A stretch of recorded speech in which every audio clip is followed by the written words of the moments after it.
Mom said, "You're better than Mick Jagger." He said, "Come on, really?" Well, I know that, but I have to say. JJ, anytime. Okay. Throw it up. There we go. Robert Plant's brand new album, solo album, Pictures at 11, right? And 1979, you said there wouldn't ever be a solo album. So now here you are. And in a way, coming, I hate to use the word, but coming out of semi-retirement in a way, manner of speaking. I like the way you've changed it from retirement on that board there to semi-retirement. No, well, in a way, it's semi-retirement. You haven't performed or put an album out in some time. We haven't had a Zeppelin album out since what? Since In Through the Outdoor, and that was in '79, and nothing from you, and no word one way or the other. But had you always kind of planned to do a solo album ever since you realized maybe the demise of Led Zeppelin had come about? Well, I think you just take things as they come. And initially I was working with the Honey Drippers, playing around the clubs, and that was totally satisfying. It was no big deal. Could you explain to the audience who the Honey Drippers are? Well, the name speaks for itself. No, I'm sorry, it doesn't. It was just a pickup rhythm and blues band, which began very shakily. A guy who I know, who lives locally, played with Savoy Brown and Fleetwood Mac. His name was Andy Sylvester. He was quite a well-known blues, in the blues field. And he'd been offered to do a little gig locally. It's no big deal. And he came to me and he said, "Look, we've got this band, how do you fancy singing?" I said, "I don't fancy singing at all." And then he started reeling off the kind of material that they intended to do. And my ears pricked up. It just sounded great. It sounded like where I came in, really. We rehearsed maybe twice. Taught the sax players how to play in tune. You know, they have to adjust the thing on the end there. And off we went. We did one gig and it was great. Maximum crowd, 125 people. Is that yeah, earth-shattering. One of the nice things too, and there were so many people I think that are watching MTV now who have been fans of yours for some time, but weren't around at the beginning for Led Zeppelin, so they're not really all that familiar with Zeppelin's roots, and your roots in particular. So when you said, when he had said those magic words of the kind of music he was going to be playing, could you yeah, it was just old 50s rhythm and blues, sort of Chicago blues, Muddy Waters, Howlin' Wolf. The Howlin' Wolf stuff was great, because that really suits when I let go and sing. I mean, it's just great. It's a great medium in which to sing. So we just pursued that. Then the idea came up, a lot of these guys didn't have very much bread and they didn't have any bands to play in, so we decided to take it on the road 4 days a week.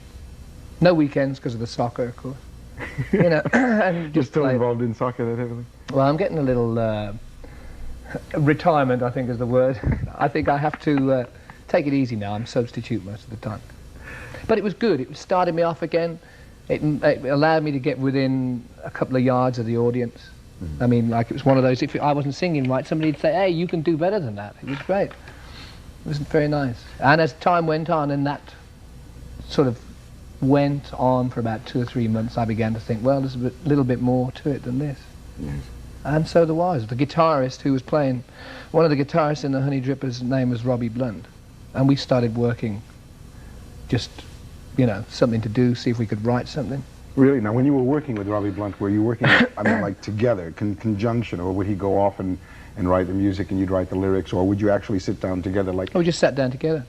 Yeah. Was that strange for you after years of just doing that with Jimmy and John Paul and Bonzo? Oh, well, obviously, there was, I kept harking back and thinking, gosh, this is quite comfortable. It works okay, you know. But I'd known him for a long time anyway, so, I mean, it was just a little weird enveloping him into what I wanted to do, and he to me too. But I mean, we got used to it. It took a couple of days, and then we started pouring out. It's nice. On the new album, you also used 2 drummers, Cozy Powell and Phil Collins, is doing so well right now with Genesis. Why 2 drummers?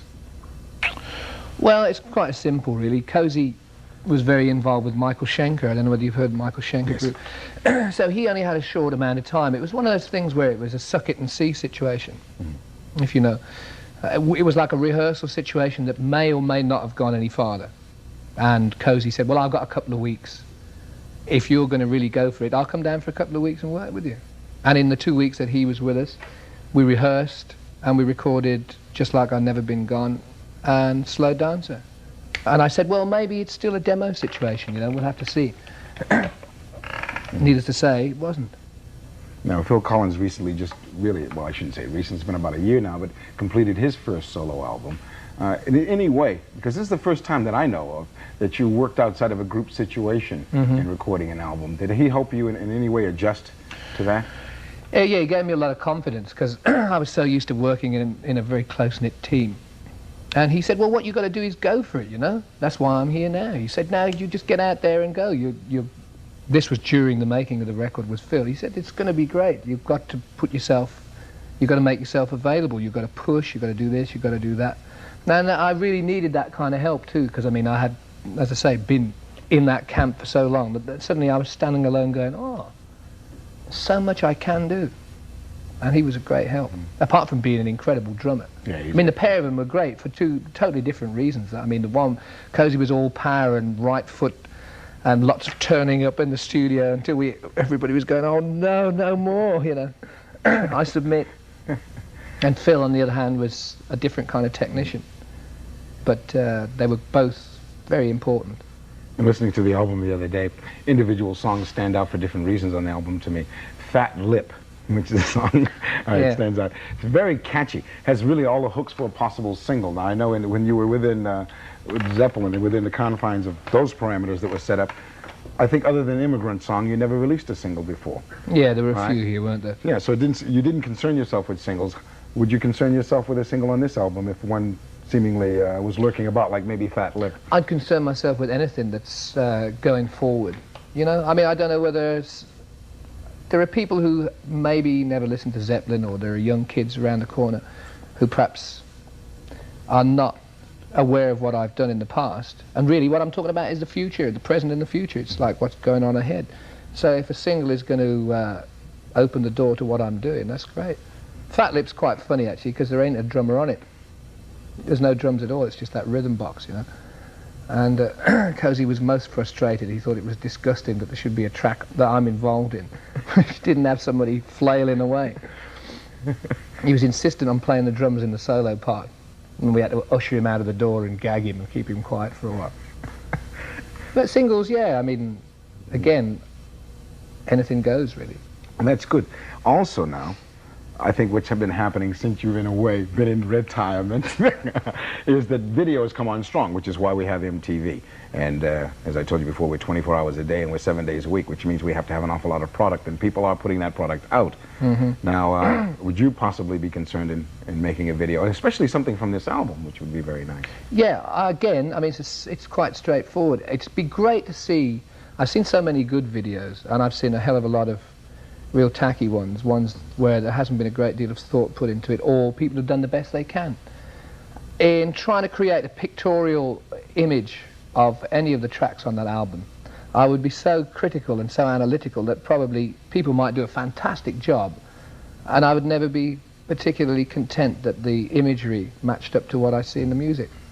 But it's not a new field, but it's in an experimental stage in many areas. But there's some excellent directors that are coming about now, like Russell Mulcahy and Godley and Krem, who used to be in GCC, doing splendid work. Getting back to the album, the mix on Pledge Pin is like reminds me of Zeppelin in a way. But one of the things you did, which I thought was odd, since you're putting out a solo album, is that you put the drums and the bass up front, and your voice on that particular track is back a bit. And I was wondering, since you did produce the album yourself, why you did that? My ears had gone. No, I don't know. I mean, on Pledge Pin, there was so much of a rhythm track there. It was really rocking without anything else on it at all. In fact, there were other pieces and other parts on the 24-track master that were there, but it sounded so cluttered because Phil and the bass player, Paul, were going crazy, and there wasn't a great deal of room for anything else anyway. And the vocal on that track, it's so removed from the dynamics of the track intentionally. It's like melodic while the rest of the track's flailing away, pounding away, that it just required that mix to me. Like I said, you produced the album yourself. Now in the past, all the Zeppelin albums were produced by Jimmy Page. Did you enjoy producing this album? I mean, this is the first time you actually were in total control, isn't it? Well, yeah, I was in total control. I had a lot of help. Benji Lefebvre, our sound man, is still with me plucking away, and every time anything goes a bit awry, he sort of hits me in the arm, so I got a permanent bruise. And the engineer, Pat Moran, was extremely diligent and had a lot of patience. But It was great. I mean, it was something I didn't really realise how long it was going to take and how tiring it was and all that sort of thing. But at the same time, at the end of the day, when you'd done it, you could say, well, that's it, I've done it. It's great. But you did rely on those people in case you were going in the wrong direction to give you a little shot. Well, I mean, if I got a bit tired or a bit sort of, you know, where's the nearest club or something like that, I get a quick wallop. Now, appropriately now, so. The big question, I'm sure, that everyone would really love to know, because... Do I dress to the left or the right? I said that to you in 1975. Yeah, you did. You're still using old lines. Listen. No, I didn't think it was an old line. It's that old, nobody remembers it. You know it. Listen, are you going to tour on this particular album to support the album? We'd love to see you on stage, and I'm not even asking. I want to know, since you're doing all these new things, now you're interested in video. A couple of years ago you said, I don't care about films. Now you're possibly interested in singles if it can help them. Now, how about touring? Of course, nothing's better than getting your face out there and seeing you on stage. Well, the doors are open to everything, except for touring. I mean, I can't tour with... Pictures at 11 goes on for, or lasts for about 45 minutes, and that don't really allow you time to get on stage and just do one album and leave it at that.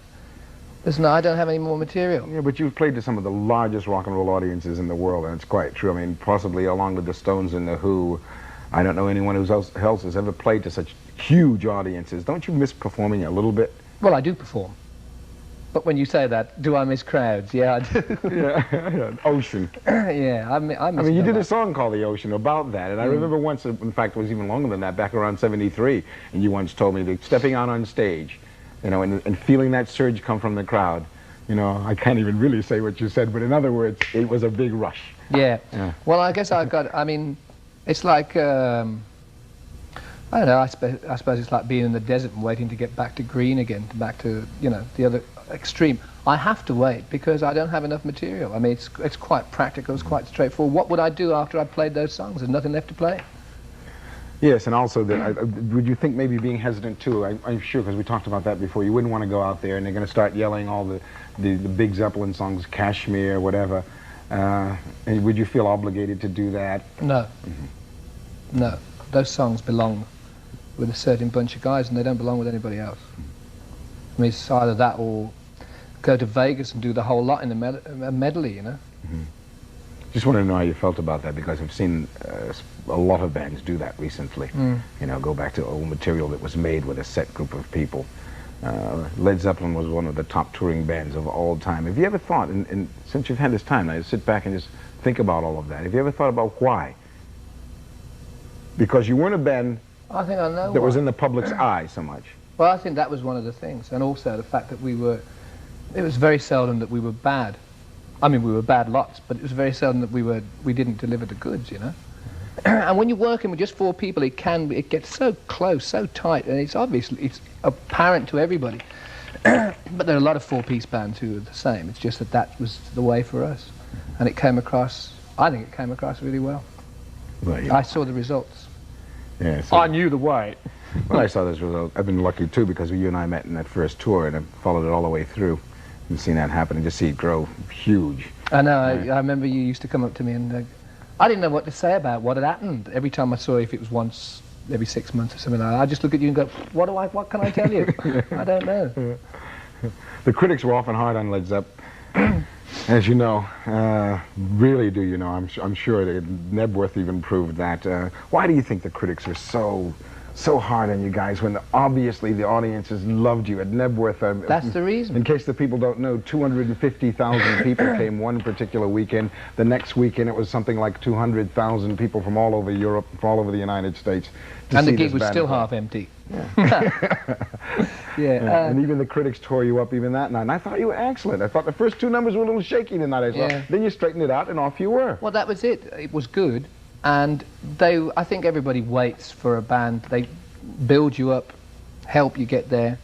You're always eternally grateful. And then suddenly you find all the old guys that you knew are being removed. And the guys who come up next are the guys who've been employed to, you know, tack it all away, take it all away from the bottom. And it was always popular.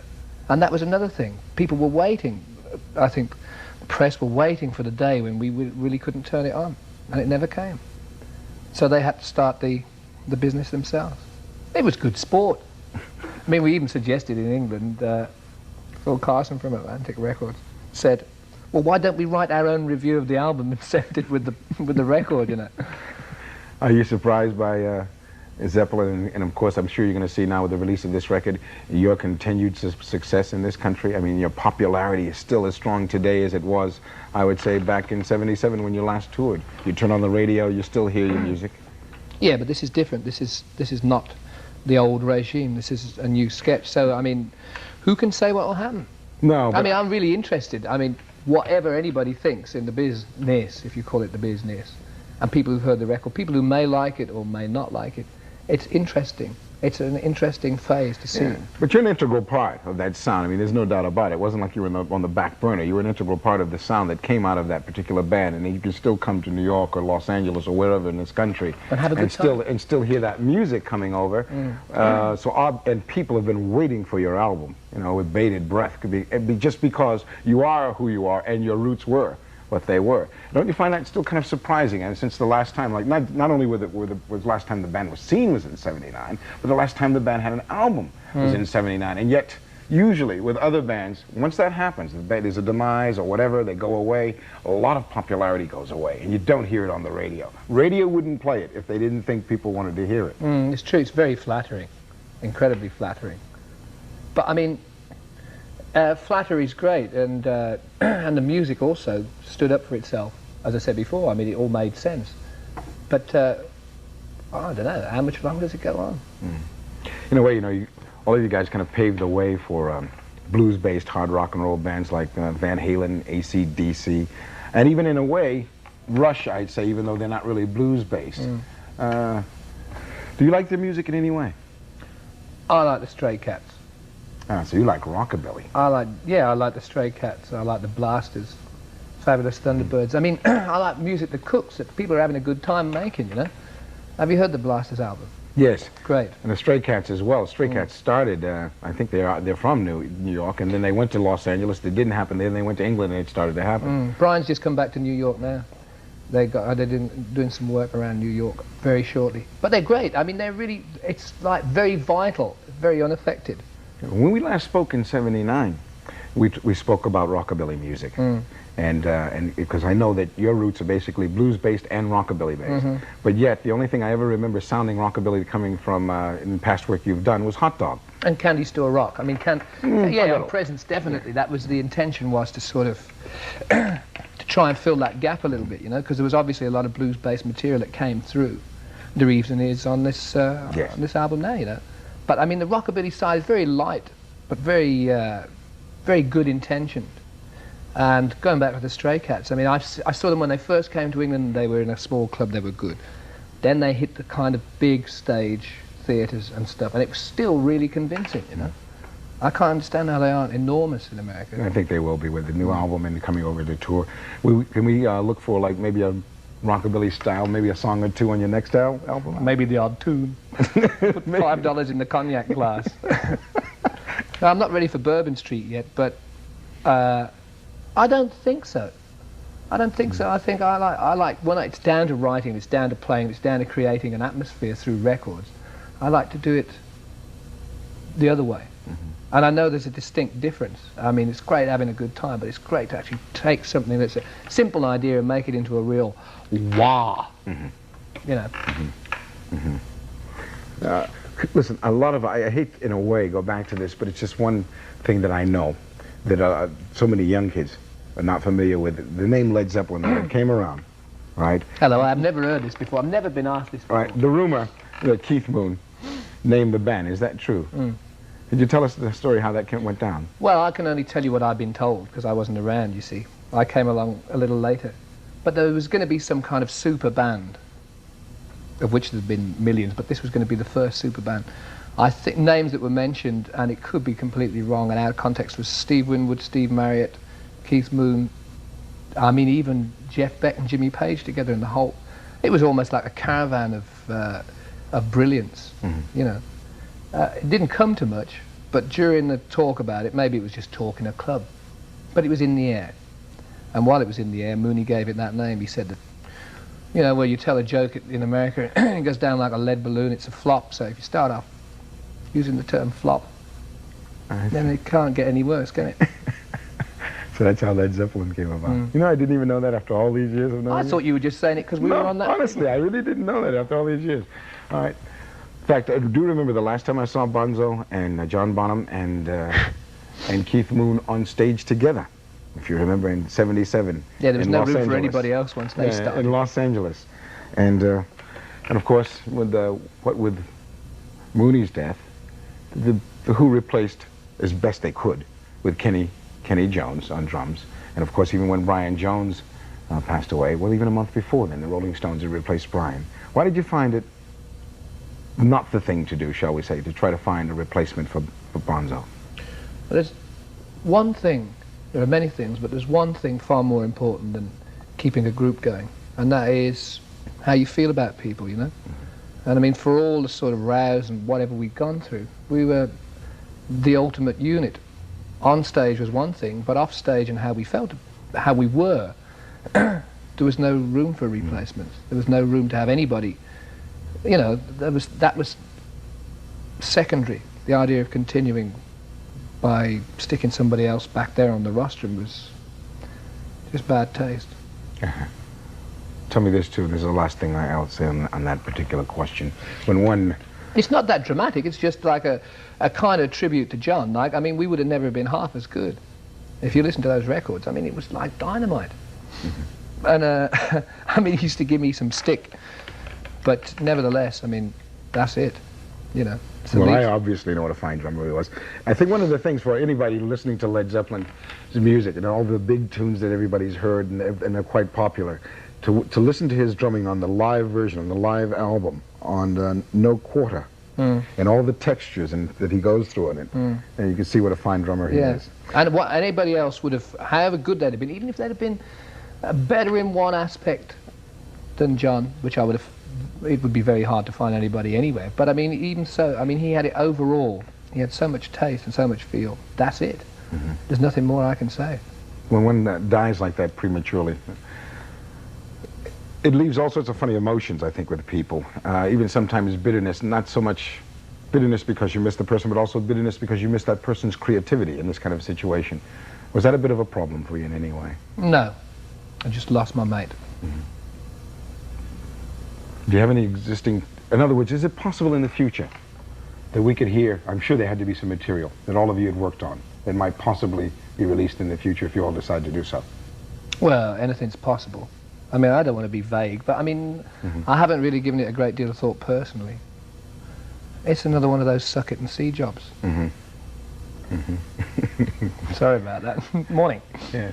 Would you tell the audience, because we had a news story not too long ago about Bonzo's son Jason and what a brilliant drummer he is, and you know, I tried to explain to the people that it wasn't just like a send-up, that the kid really is a fine percussionist. Excellent, yeah.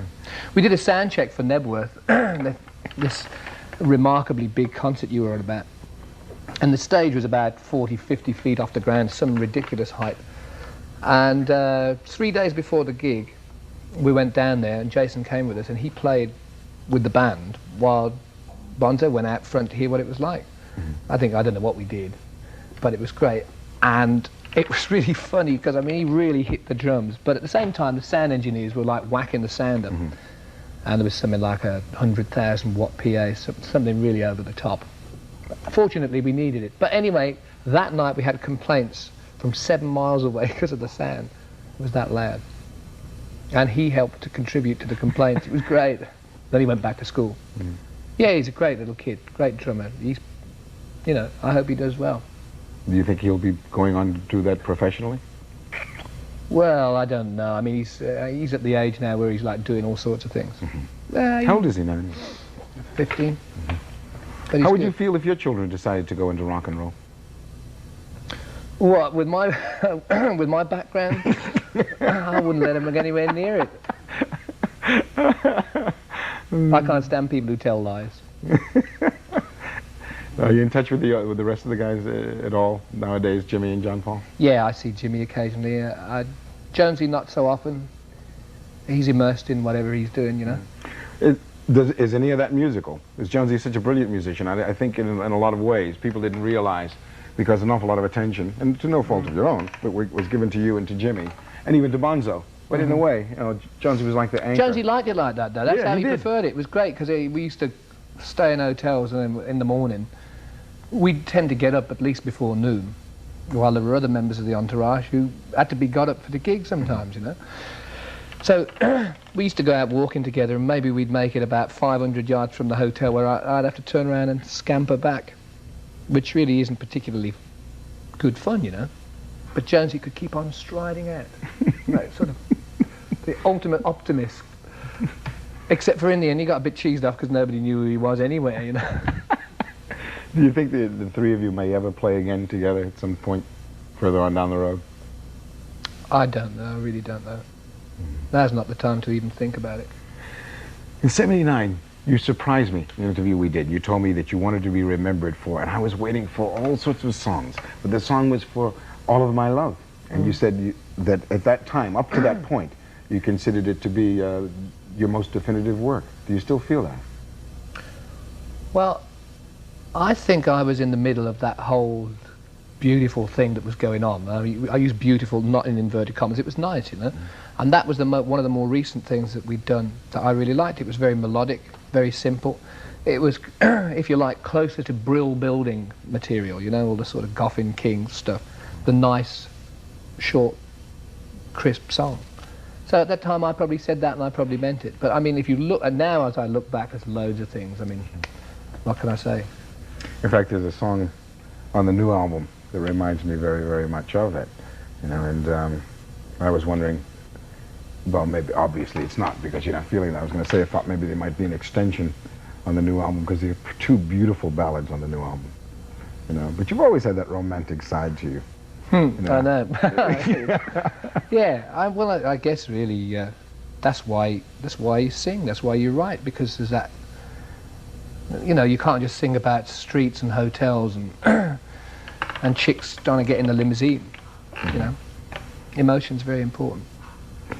You co-wrote and you sang probably one of, I'd have to say certainly at least one of the 2 or the 3 definitive classic rock and roll songs in Stairway to Heaven.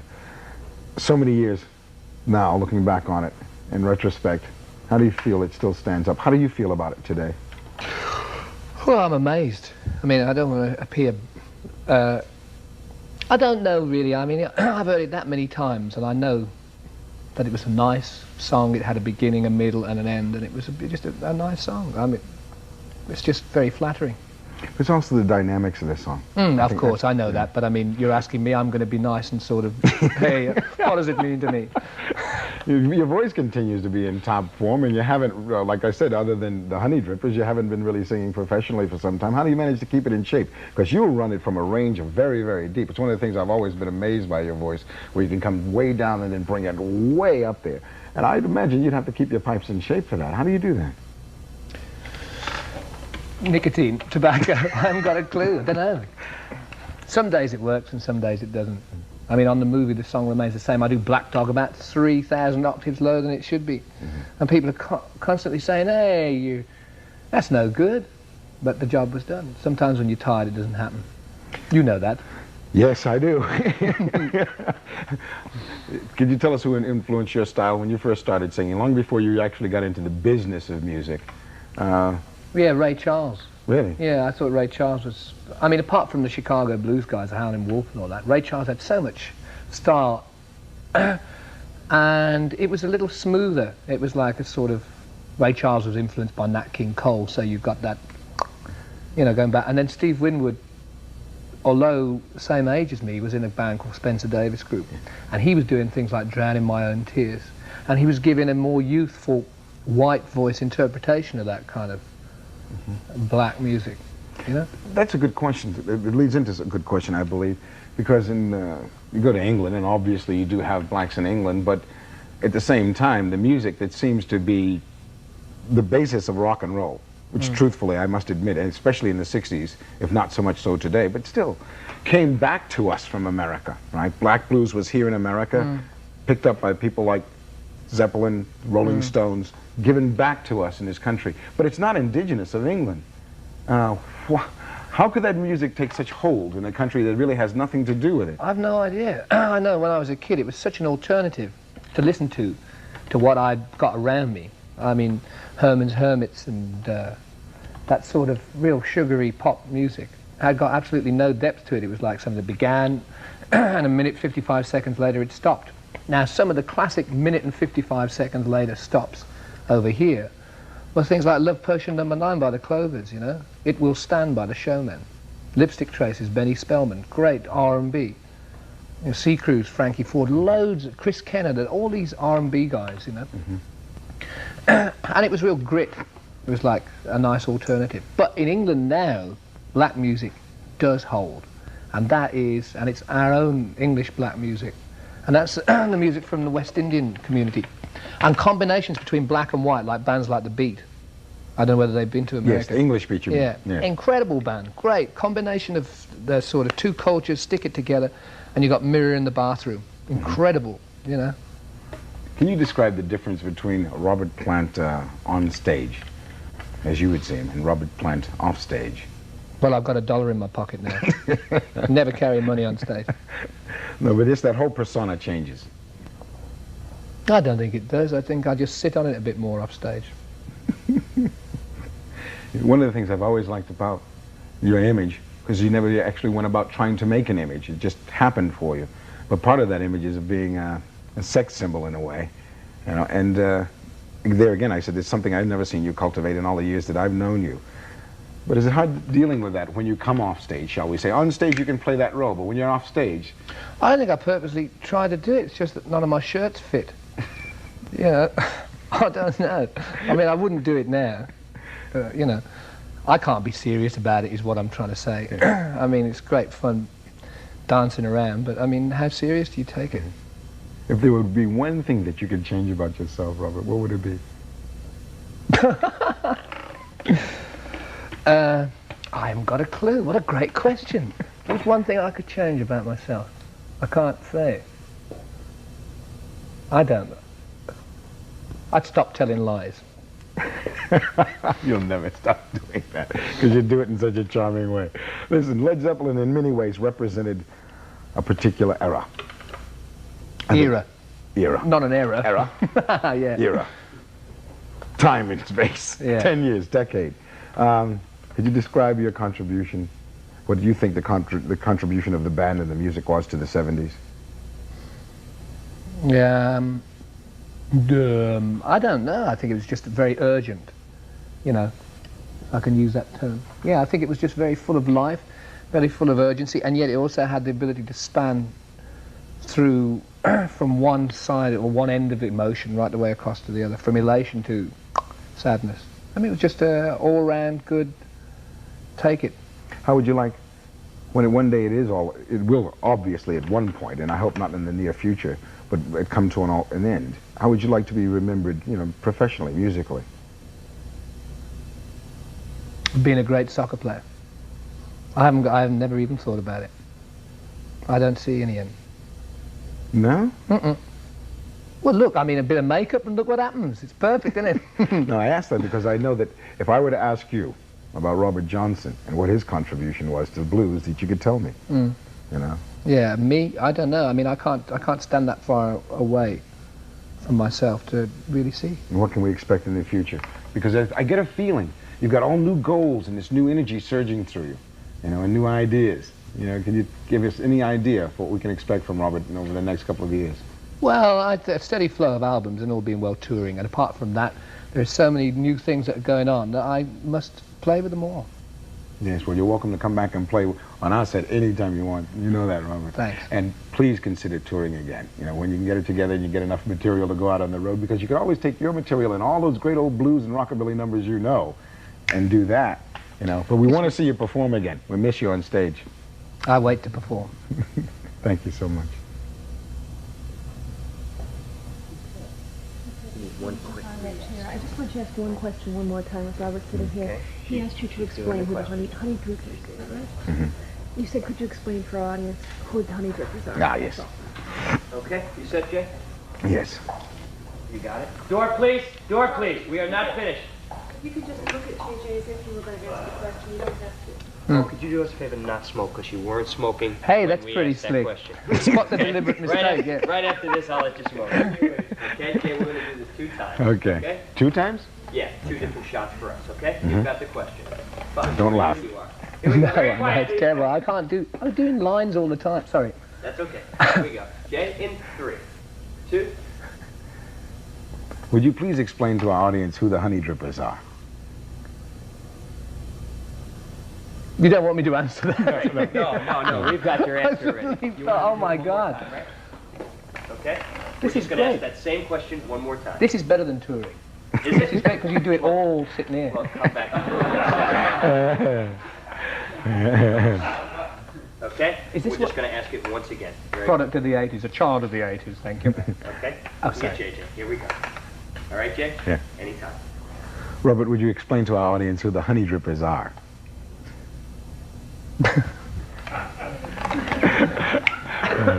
Okay? And now looking at me, taking the Right, if question. we can just, no, we're just going to, if you guys chat among yourselves, we're just going to Okay. get some shots of you cutting away. Okay? How long are you going to stay in town? 2 days. You right back? Right back home? I think so, yeah. England are playing Tunisia on, not Tunisia. They got the last game in their series on Friday, so I want to go back and watch it Oh, yeah. with English talkover. And I also want to see the Royal Baby. I want to see pictures and stuff. I don't want to be here too long. It's great to be here. I'm in the buzz when I got off the plane. You always liked New York, didn't you? Yeah, I did, but it's strange being here on my own. It's amazing. The amount of sort of, I haven't got to take anybody else into consideration at all. That's right. It's great. It's intoxicating. But I mean, it's just like, I just want to have a little touch of it now, so as I go back, especially now, because things Can are. I just take that cigarette from you for about 30 seconds? Okay. Okay. Because everybody's eager and really trotting around the record, so there's a whole spin over, you know, like everybody's getting very excited, and I am not used to this. I mean, I've never been in on the release of an album. Thank you. Cheers. You know what, though? You remember back in '79 when we talked, and I thought and it was impossible for you to do so at the time.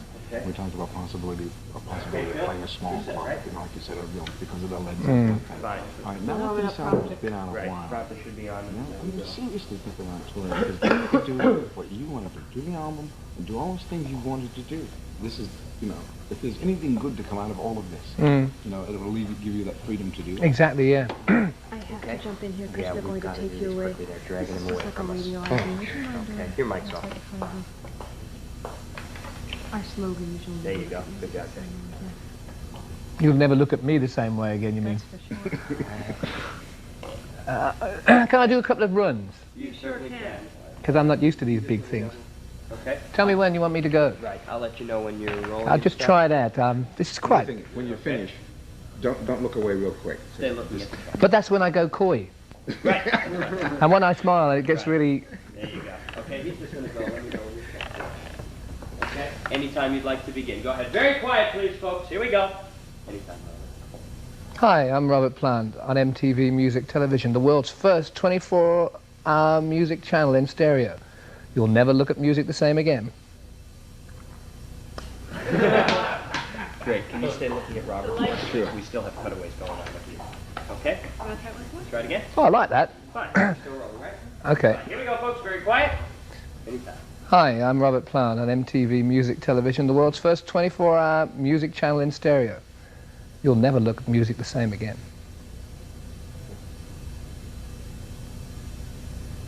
It's not in the prompter.